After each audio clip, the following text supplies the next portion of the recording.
প্রিয় শ্রোতা বন্ধু, প্রভু যিশুর নামে আন্তরিক শুভেচ্ছা জানাই। আমরা দেখার চেষ্টা করছি ইসরায়েলীয়রা 10 বার ঈশ্বরের বাক্য অবজ্ঞা করেছিল এবং তার ফল ভালো হয়নি। মিশরীয়দের বিরুদ্ধে প্লেগের লক্ষণ শুধুমাত্র উদ্দেশ্য নয়, কিন্তু মিশরীয়দের বিচার করার জন্য এটা ছিল। ইসরায়েল জাতিতে বিশ্বাস স্থাপন করার জন্য 10টি প্লেগের মধ্যে তারা ঈশ্বরের কাজ দেখেছিল এবং এটাও দেখেছিল ইসরায়েল জাতিকে মিশর থেকে বের করে এনেছিলেন। ঈশ্বরের ক্ষমতা লক্ষ্য করেছিল 10টি মহামারীর মধ্যে এবং দেখেছিল ঈশ্বর ইসরায়েল জাতিকে ফরনের হস্ত থেকে নিস্তার করেছিলেন। কিন্তু প্রশ্ন হচ্ছে, ইসরায়েল জাতির এই পরিস্থিতিতে ঈশ্বরের প্রতি কেমন সাড়া দেওয়া উচিত ছিল? তারা কি ঈশ্বরে বিশ্বাস করেছিল নাকি তারা পরীক্ষা করেছিল? যদি আপনি যাত্রা পুস্তক 14 অধ্যায় থেকে গণনা পুস্তক 14 অধ্যায় পর্যন্ত পাঠ করেন, তাহলে লক্ষ্য করতে পারবেন ইসরায়েল জাতি বিভিন্ন পরিস্থিতির সম্মুখীন হয়েছেন তাদের প্রান্তর যাত্রায়। ঘটনাগুলির প্রতি দৃষ্টি করলে ইসরায়েলের প্রতিক্রিয়ার দিকে নজর যাবে যে আকর্ষণীয় 10টি ঘটনা রয়েছে যেখানে তারা বচসা করেছে, বিড়বিড় করেছে, প্রভুর মধ্যে বিশ্বাসের প্রমাণ দেওয়ার পরিবর্তে অভিযোগ করেছে। আমরা সেই 10টি বচসার ঘটনা আলোচনা করব এবং কিছু শেখার চেষ্টা করব। প্রথম বচসা লোহিত সাগরের সম্মুখে, যেখানে মনে হয়েছিল ফরনের সেনারা তাদের ধ্বংস করে ফেলবে। যাত্রা পুস্তক 14 অধ্যায় 10 থেকে 12 পদ। ফরন যখন নিকটবর্তী হইলেন, তখন ইসরায়েল সন্তানেরা চক্ষু তুলিয়া চাহিল, আর দেখো তাহাদের পশ্চাৎ পশ্চাৎ মিস্রীয়েরা আসিতেছে। তাই তাহারা অতিশয় ভীত হইল, আর ইসরায়েল সন্তানেরা সদাপ্রভুর উদ্দেশ্যে ক্রন্দন করিল। আর তাহারা মোশিকে কহিল, মিশরের কবর নাই বলিয়া তুমি কি আমাদিওকে লইয়া আসিলে, যেন আমরা প্রান্তরে মরিয়া যাই? তুমি আমাদের সহিত এ কেমন ব্যবহার করিলে? কেন আমাদেরকে মিশর হইতে বাহির করিলে?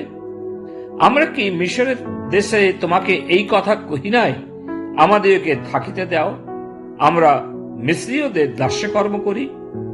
কেননা প্রান্তরে মরণাপেক্ষা মিস্রীয়দের দাস্যকর্ম করা আমাদের মঙ্গল।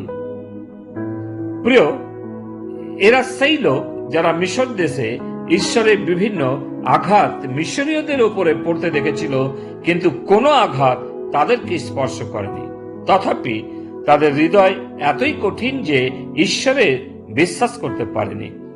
উক্ত শাস্ত্রাংশ প্রকাশ পাচ্ছে যে মসি একরকম জোর করেই ইসরায়েল জাতিকে বের করে এনেছিলেন।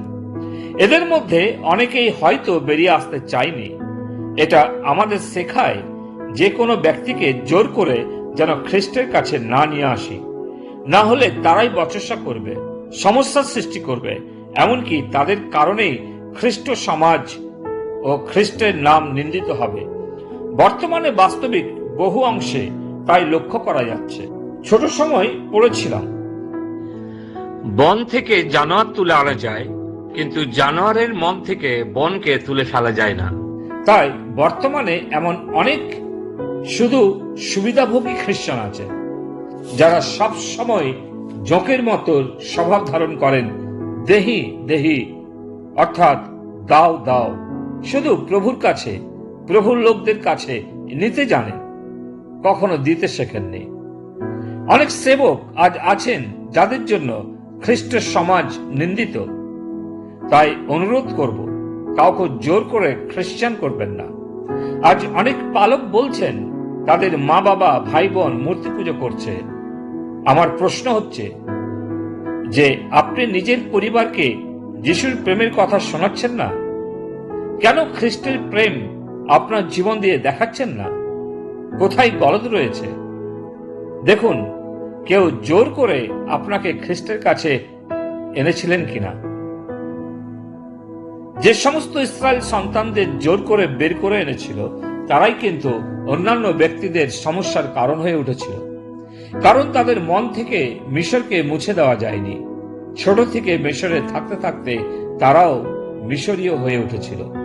প্রিয়, যদি আপনার জীবন এখনো পরজাতীয়দের মতনই রয়েছে, তাহলে ঈশ্বরের নিকটে এসে নিজের পরিত্রাণ সম্পর্কে সুনিশ্চিত হন। অনেকেই মনে করেন তাদের পুরাতন জীবনটাই ভালো ছিল, শয়তানের দাসত্বের জীবনটাই ভালো ছিল। এর প্রমাণ হচ্ছে যে নিজেকে বিশ্বাসী বললেও নেশামুক্ত হতে পারেননি, মিথ্যা অভ্যাস ত্যাগ করতে পারেননি। অনেক সেবক আজ মিথ্যা বলে নিজের পকেট ভর্তি করেন, যা সত্য নয়। তাই প্রার্থনার বিষয়ে রিকোয়েস্ট পাঠান।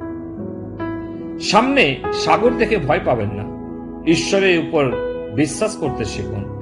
তিনি সাগরের মধ্যে রাস্তা বের করবেন, তিনি আপনাকে পথ প্রদর্শন করবেন, তিনি আপনার অগ্রে অগ্রে যাবেন। প্রভু তার বাক্যে তিনি আমাদের আশীর্বাদ করুন। পিতা ঈশ্বর, তোমাকে ধন্যবাদ দিই যে তুমি আজও আমাদের শিখিয়েছ যেন আমরা কাউকে জোর করে তোমার কাছে না নিয়ে আসি। সমস্যা থাকবে, সমস্যার সময় যেন আমরা তোমার উপরে নির্ভর করি, ভরসা করি। তুমি সেই আশীর্বাদ করো। প্রার্থনা প্রভু যিশু নামে চাই, আমেন।